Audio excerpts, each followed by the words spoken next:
오늘도 정말 멋진 종목 가져왔는데요. 현재 테이퍼링이 현실화가 되면서 관련해서 초급등할 종목 잡아가셔야겠죠. 자, 그럼 바로 시작하기 전에 아래 번호로 참여 문자부터 보내주시고요. 지금 바로 시작하도록 하겠습니다. 안녕하세요. 주머니TV의 이진석 전문가입니다. 자, 먼저 아래에 있는 좋아요, 구독 버튼, 알람 설정까지 해주시면 감사하겠습니다. 자, 요즘 코스피 대형 종목도 순번대로 폭락을 하는데 트렌드도 아니고 정말 너무한 거 같잖아요. 정말 시총 상위 종목도 믿을 게 안 된다. 자, 오히려 중소형주들보다 더 큰 폭으로 이렇게 폭락을 하고 있죠. 자, 그럼 제일 먼저 폭락을 시작한 우리의 국민 주식 삼성전자. 최근 이제 디램값 하락을 이유로 그냥 자비 없이 단기간에 20% 이상의 주가를 빼버렸는데요. 우리 개인 투자자분들 공포감에 매일매일 지내셨겠죠. 하지만 이렇게 최근 이제 외국인 기관 금투투신 이렇게 다 순매수가 들어오면서 주가를 강하게 반등 흐름으로 만들고 있는데, 반등 흐름 만들면서 오늘 본격 상승 추세를 잡았잖아요. 자, 모든 이평선 위에 주가를 안착시켜놨다. 이거는 엄청나게 이렇게 급등한다는 의미가 아니라 서서히 상향 곡선을 그리면서 이제 이렇게 우상향을 기대해봐도 좋다, 이렇게 볼 수가 있고요. 이렇게 상승의 주 원인이 된 거는 바로 이 이슈라고 보면 되는데요. 내년 40% 점유율 돌파 예상. 자, 기존 디램보다 2배 빠른 DDR5가 양산된다고 하는데,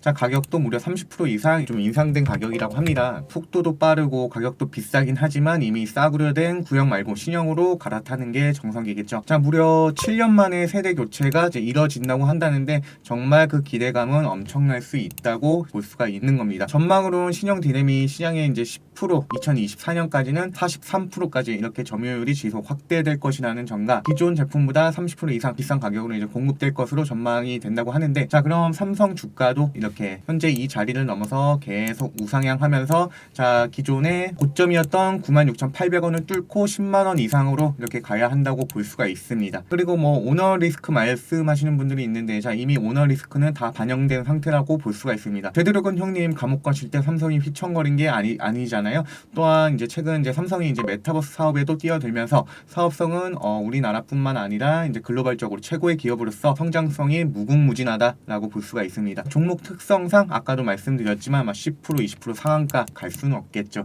하지만 이렇게 탄력적으로 점차 우상향하면서 10만원 돌파까지는 보셔도 좋을 것 같다. 자, 이렇게 제 개인적인 생각이고요. 최근 미 연준에서 내부적으로 11월부터 이제 테이퍼링 절차를 시작할 수 있다는 이슈에 미 증시도 조정을 받았고, 자, 우리나라도 어제 엄청난 급락을 맞았는데요. 이 뉴스로 인해서 엄청나게 급락을 했는데 11월서부터 테이퍼링 절차를 시작하는 안을 내부적으로 준비 중이라고 이렇게 보도를 했고, 이에 따라서 상당한 우려감이 나올 수 있다라고 볼 수가 있는데요. 자, 델타 변이의 영향으로 고용 회복세가 주춤하기는 했지만, 자, 연준이 그렇다고 테이퍼링 시간표까지 늦출 필요는 없다라고 판단을 했는데요.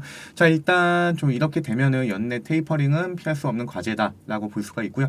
또 중요한 건 미국 민주당이 세금 인상한 카드를 꺼내 들면서 증시 리스크에 빠지게 됐다라고 볼 수가 있습니다. 그동안 좀 이제 엄청나게 경기 부양을 위해 3조 5천억 달러를 상회하는 엄청난 달러를 지출을 했는데, 이에 대한 재원 마련을 위한 세금 인상은 피할 수가 없다고 볼 수가 있습니다. 왜냐, 지금 이제 테이퍼링 우려감도 있는데, 자, 세금 인상까지 왜 하느냐, 정해진 공식이라고 보시면 되는데요. 생각만 해보시면 됩니다. 자, 테이퍼링은 뭐예요? 돈을 뿌린다는 거잖아요. 자, 돈을 뿌리기 전에 세금 인상을 해서 걷어들이는 작업을 한다고 보시면 되는 거죠. 자, 그러면은 자연스레 물가는 상승을 하게 되고 원자재 값도 당연히 상승을 한다는 거죠. 자, 이런 거 정도는 좀 알고 접근을 하셔야 내 소중한 투자금을 보호할 수 있다라고 보시면 됩니다. 그럼 오늘의 히든 종목은 바로 구리인데요. 알미늄이 시작이었다면 다음 타전은 구리가 될 것입니다. 자, 이유는 일단 차트부터 한번 간단하게 살펴보겠습니다. 히든 종목 차트 흐름 간단하게 살펴보면요. 일단 급등 이후에 주가를 횡보시키고 다시 지난 폭락작 때 주가를 하방으로 뺐잖아요. 그리고 중요한 거는 거래량도 없긴 하지만,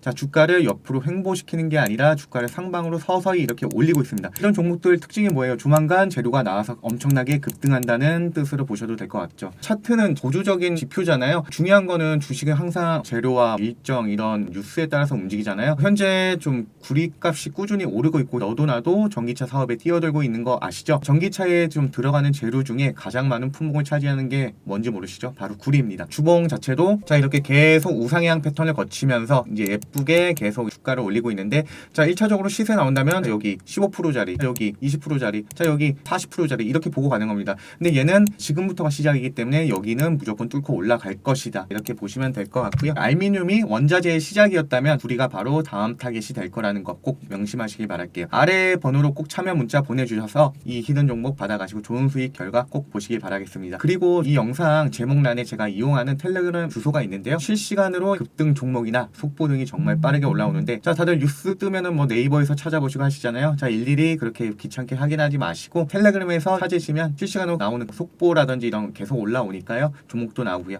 자, 많은 도움 되실 테니까 무료니까 꼭 사용해 보시길 바라겠습니다. 자, 그럼 지금까지 이진석이었습니다. 감사합니다.